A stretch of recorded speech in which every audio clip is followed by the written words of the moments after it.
the challenge of the Yukon. On, King! On, you husky!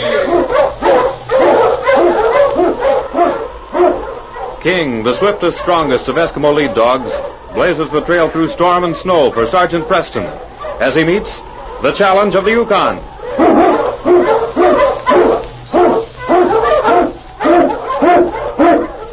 Sergeant Preston was typical of the small band of Northwest Mounted Police who preserved law and order in the Yukon during the gold rush of '98.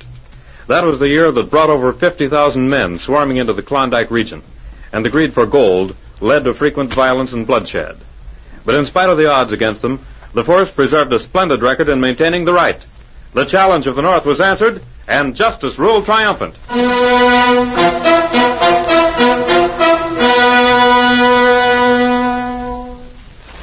Tom Wayne and his sister Mary lived several miles north of Harper City.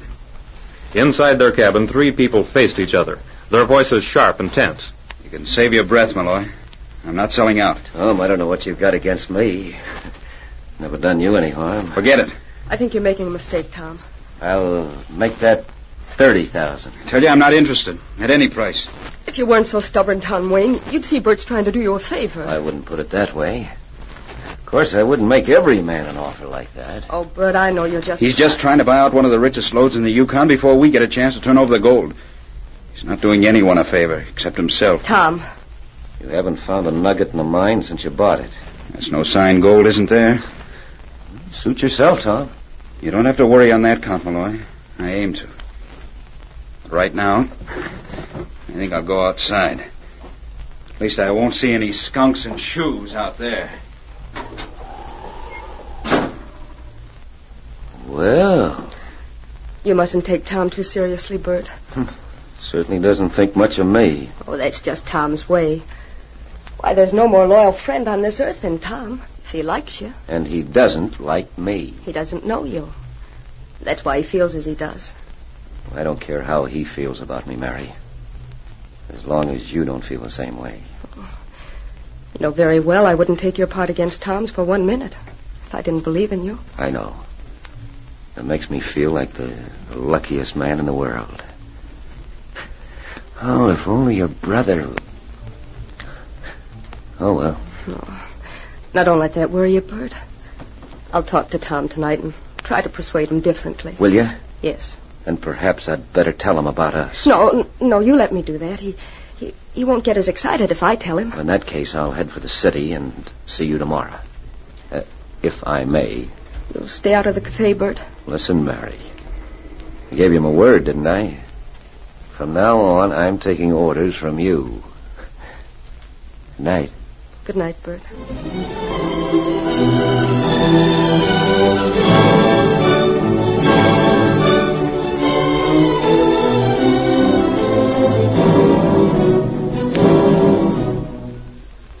Late that night, as Mary cleaned the supper dishes from the table, Tom reached for his pipe. Supper had been a quiet meal. The strong feeling Tom expressed against Bert Malloy separated them as completely as a wall. Tom. Huh? Tom, I want to talk to you. Yes, I guess I want to talk to you, too. Oh, your pipe. Watch those ashes. Oh, forgot. Sorry. Why don't you like Bert? Listen, when you see a mountain lion coming up to your door, you don't open it up to let him in, do you? I feel the same way about that no-good low-down gambler. But he's changed. Not Bert Malloy. Does a leopard change his spots? I tell you, he's known in every gambling hall in the Yukon for a yellow crooked polecat. Tom, I'm going to marry Bert. And another thing, what'd you say? I said I'm going to marry him. Mary. I mean it. I wish for my sake you'd forget whatever you have against him. He's changed. I can't believe it. You can't be serious. Well, let's not quarrel about it. My sister married to Bert Malloy. I can hear it already. Every tongue in all the cafes this side of Skagway will be wagging with the news. Oh, Mary.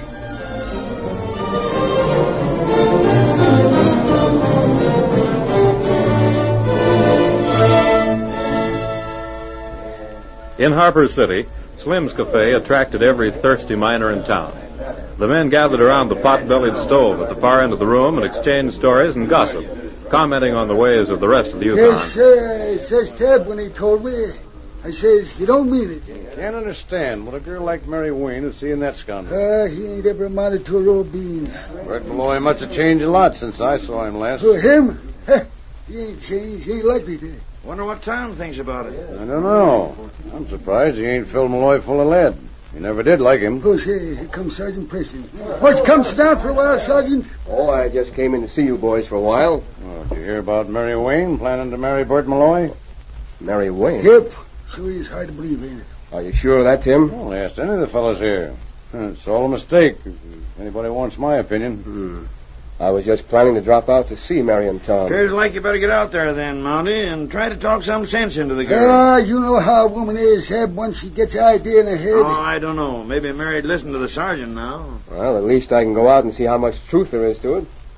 I certainly hope you boys are wrong. Well, hope for Mary's sake we are, too. But I don't know. If you hear anything about it, let us know, will you?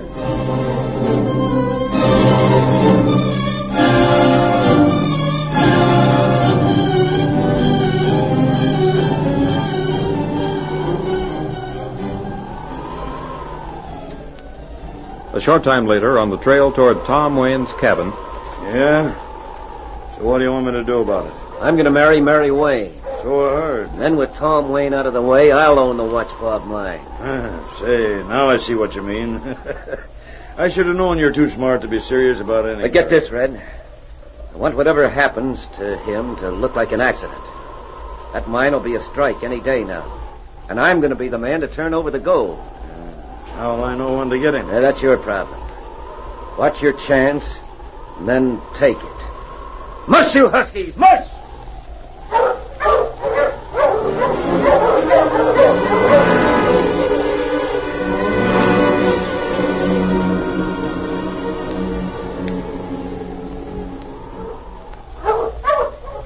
Farther ahead on the trail, Sergeant Preston sighted the Wayne cabin.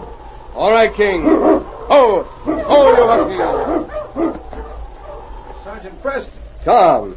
Well, I'm glad to see you. No flatter than I am to see you.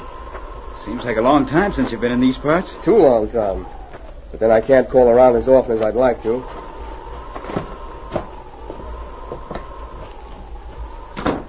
Well, Sergeant Preston, how nice to see you. Just stopped by to say hello, Mary. How are you? Just fine. Glad to hear it. Sure you didn't stop by to try to stop me marrying Bert Malloy? Oh, I'm sorry. But everyone is so against it. I almost imagine Tom sent for you to try to talk me out of it. No, Mary. I won't say a thing about it. You ought to know I wouldn't ask the sergeant here to do something I can't do myself. How is the watch fob working out, Tom? Say, I want you to see the watch fob. I tell you, that mine's going to turn up the richest strike in this part of the country in a few days. Yes, sir. I want you to see it right now. All right. That mine's Tom's baby, Sergeant. You bet it is. Ready? Yes, indeed. I'll see you in a few minutes. Don't be too long. We won't. If she marries that varmint, he'll break her heart. I can't stop her. You may be going about this in the wrong way.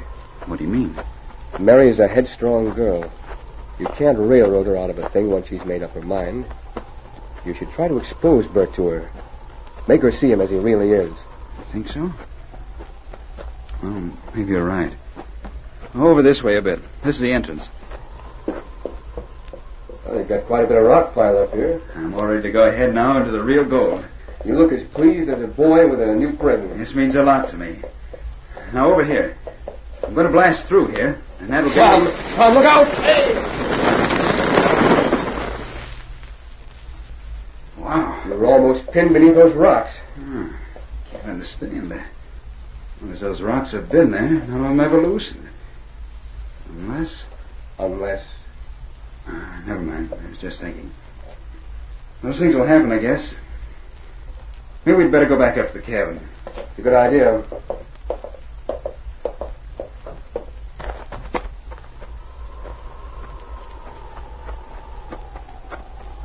Well, whose sled is that? Where?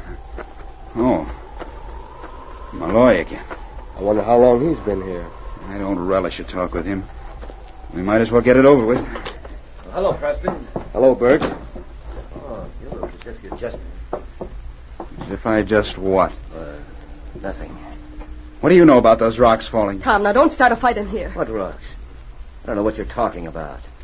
Just because you don't like me, Tom, you needn't think I'm here for trouble. I think I'll be going back to town. So soon? Yes.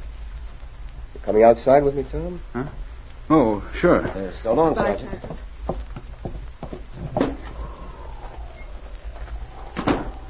Tom, now listen to me. I think this may be your chance to call Malloy's cards. You do as I tell you.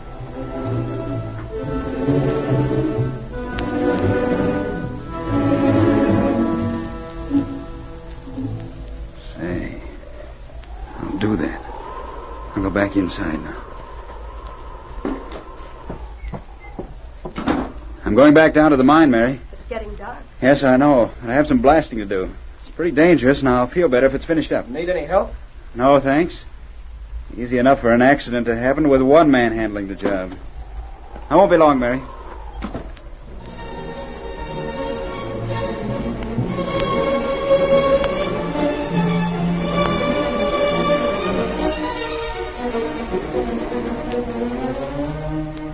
Mary, I have something out on the sled I've been meaning to give you. Wait a minute. Oh, how nice. I'll wait right here. Red. Yeah? Get down to the mine. You muffed one chance to get Wayne. Now this time, see that there are no slip-ups. He's going to be blasting. Get him from behind, then set off the charge. You'll never know what hit him.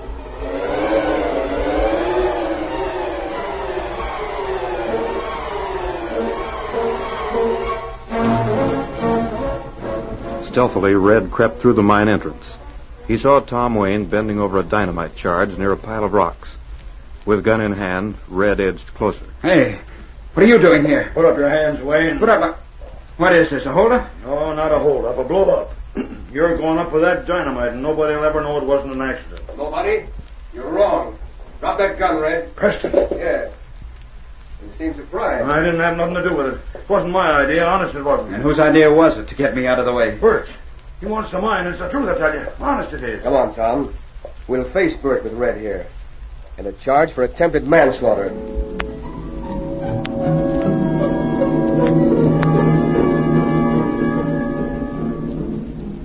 think I hear someone coming. It must be Tom. It might be Tom.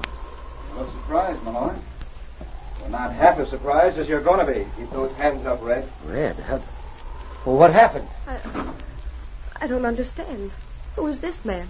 Bert here can answer that one. Well, speak up, Malloy. There's nothing to say. I never saw this man before. You ain't throwing the blame for this on me. What do you mean you never saw me before? Easy, Red. That's not the story we heard. You're not holding any gun on me. I'll show you. Don't let him get the gun! I already got it. Now, you listen to me. Sure, I wanted Wayne out of the way. And this time, there won't be any slip-ups. Go on, get over against the wall. All of you. Bert. You two, get over there. Not so fast. Get him, King. I can't let go! All right, King. That's enough, boy. I have the gun. Yes, sir. Always did say. Smartest dog in the Yukon. I can't believe it. I can't believe it. I'm sorry, Mary. But it's better to have found out now. Tom will tell you the story of what happened. King and I have a job to do. Taking these two prisoners to Harper City and jail.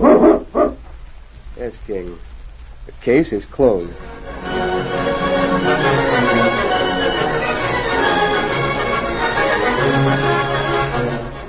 Challenge of the Yukon, a copyrighted feature of the Challenge of the Yukon Incorporated, brought to you every Saturday at this time, originated in the transcription studios of WXYZ Detroit. The characters and events in tonight's drama were fictitious. Bill Morgan speaking. This is the Michigan Radio Network.